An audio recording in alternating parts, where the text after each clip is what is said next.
Hi. So it's been about a year. Most of my orchids had been switched over to semi-hydroponics in March, end of March, but March. So since I've been growing in semi-hydroponically for almost a year now, I have come to some conclusions. I have some pros and cons about growing semi-hydroponically. And then I'll show you my plants and how they're doing, which I'm sure some of you have already seen my videos, so you know how a lot of my plants are doing. Pros, let's go over the pros first. For me in my environment, now this is where it's going to get a little different for certain people, but where I live, we get lots of snow. All right? So, I live in the high mountains, and it can be pretty cold. My house isn't, well, it's insulated, but not as well as some houses. So, cool growers have done much better for me in my environment than warm growers like Vandas and Phalaenopsis. So, for me, semi-hydroponics has been great for my cool growing orchids, and Melatoniopsis being in particular. Like, they already did well for me, but they really, really kicked butt in the semi-hydro. Now, for you, maybe if you live in Florida, you might find that it works for all of your plants. It's really going to depend on your environment. I just did my hair. You can't really overwater semi-hydroponics because it just drains. It just goes right through. The medium doesn't get compact, it doesn't break down over time, so it always is going to drain the same way it did from the beginning.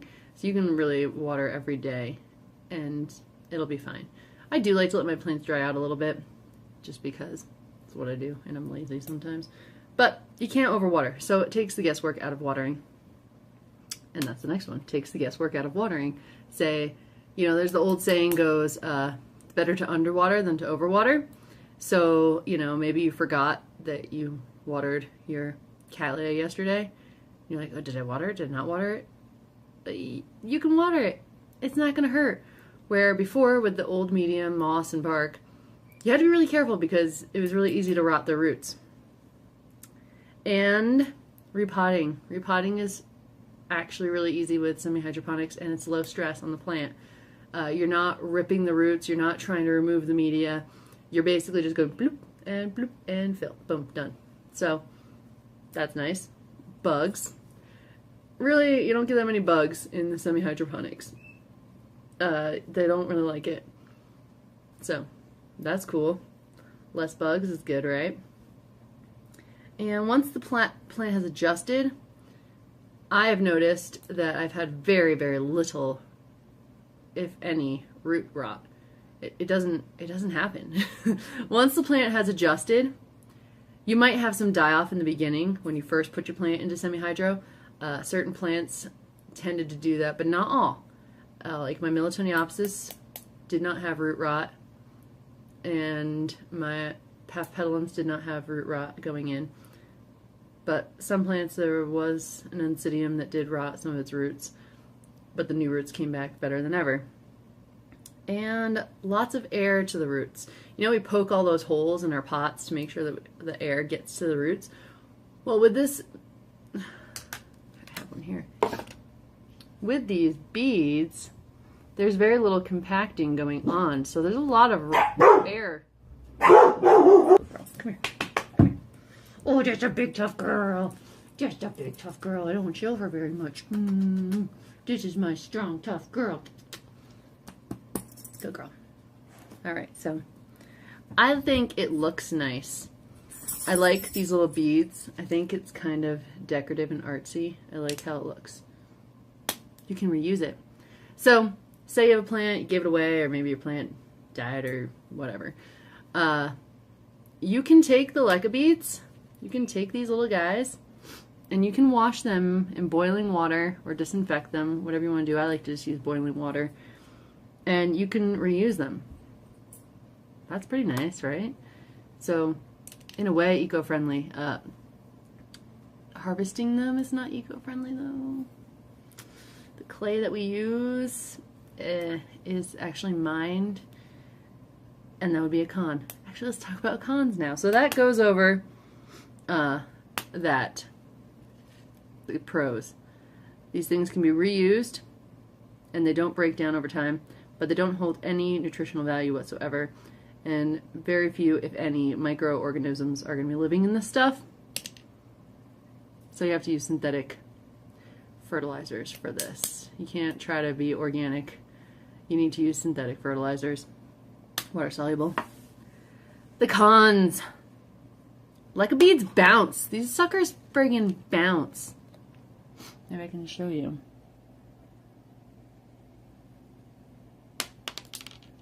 They bounce and roll. They bounce and roll. And when you're potting or repotting, or if you knock it over, those beads are going to bounce away. They're going to fall on the ground. They're going to roll away. You're going to step on them, and it hurts like Legos. I don't know if anybody's ever stepped on Legos. So that was the next one. The Leca beads bounce, they roll away, and you step on them, and it hurts. The other one is, if you have just repotted like this one, if I were to take this one and knock it over, the whole plant would come out, and I'd have to repot it. It's not a big deal, but it is kind of a pain in the ass. That did happen to one of my Phalaenopsis. I kind of knocked it over, not Phalaenopsis, half petalum. I knocked it over, and the whole plant just fell everywhere, and I had to repot it. Not a big deal, it's just an annoyance. And, oh, I already went over that. Some of the old roots will rot. Big deal. They'll grow new ones that are better. Oh, yeah, but, you know, if your roots rot, it kind of sets the plant back a little bit. Oh, more fertilizers should be used. You should really fertilize every time you water. It's not necessary, but it's a good habit to get into. It's what I've been doing now, and I think it's helping my plants a lot more. Oh, algae buildup. Ew. That gross green crap that gets in the bottom. Now, it can be fixed or helped by putting your plants in a decorative pot. So, like, this one's not. This is a bulbophyllum. I did not put it in semi-hydro. But it's in a decorative pot, so doing something like that helps keep your algae grossness down, because algae can kind of stink. And for me, semi-hydroponics is not good for warm growers. It's not good for them. They don't like it. For me, in my environment. So, Phalaenopsis, it's been a big fail.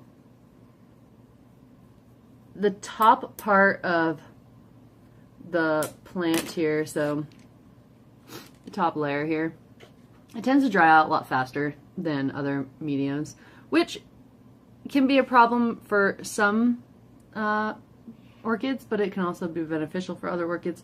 Like, I think my Cattleya enjoys the drying out period at the top. And I'm trying, that's another, doing a little experiment there, clay and clay. But for the what are they called? The lady slippers. They don't like to be dry on the top. So I have started putting a moss layer around the top, and that's been helping. Also, when you're using hydroponics, semi-hydroponics, anything hydroponically that's not in soil, you want to consider pH. And you want a lower pH. So this means that rainwater or reverse osmosis water should be used. It doesn't have to be, but if we want to get technical, you should use it. Let's check them out real quick. And so here are my plants. Bolera, doing awesome. It really likes it. All those roots that are in here are all brand new. When I put this plant in, I did a video on it. It literally had like hardly any roots at all. I had to stake it. So, semi-hydroponics, saved that plant. This one I just put into semi-hydro, and it's giving out a new growth, but the old bulbs look kind of wrinkly. So we'll see how that goes. Melatoniopsis, loving it. Melatoniopsis, check out those beautiful roots. Awesome. And this one here is an Encyclia Cortadora, which roots were rotting and now they're looking a lot better. And up here, here's what I was talking about. Using the moss to keep a nice moist layer. And look, it also helps keep moisture in as well, if that's a problem in your climate. Like for me, I live where it's pretty dry. So, I have, this is a lady slipper, Path Pedalum, and I do have a spike on the way. I have new roots. It's doing awesome. I've got, this is the one Phalaenopsis that actually was saved by Semi-Hydro. This is a really tough plant. I tried to kill it, but it's saying thank you for letting me live. Oh yes, I like to look at this one. This one back here was pretty sad when I first got it, and got a lot of roots growing down into the hydro. So that plant likes it.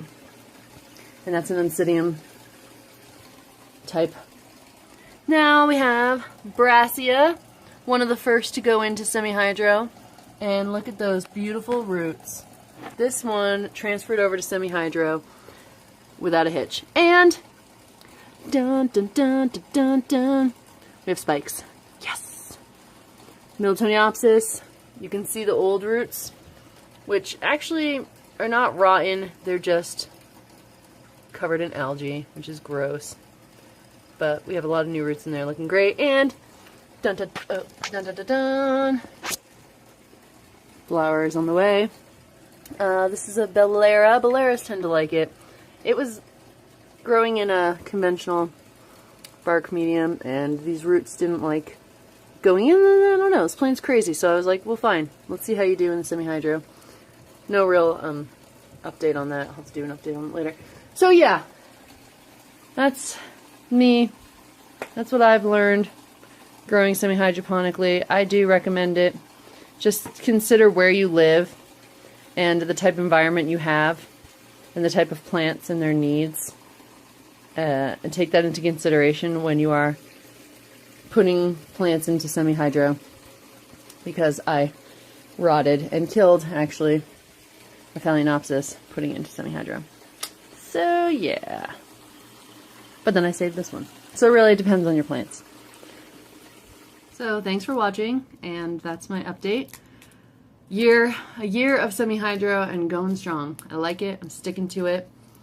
I still have a big Oncidium, and my Zygopetalum and my Zygonesia are not in semi-hydroponics. They're still in the old bark medium because they're doing really well in it, and I just, if it's not broke, why fix it, right? Got that kind of attitude going on. So yeah. But for the other plants, it's been doing really well. And I do think that you should try it and see what you think. But just take your environment into consideration. So, thank you for watching, and stay tuned for more.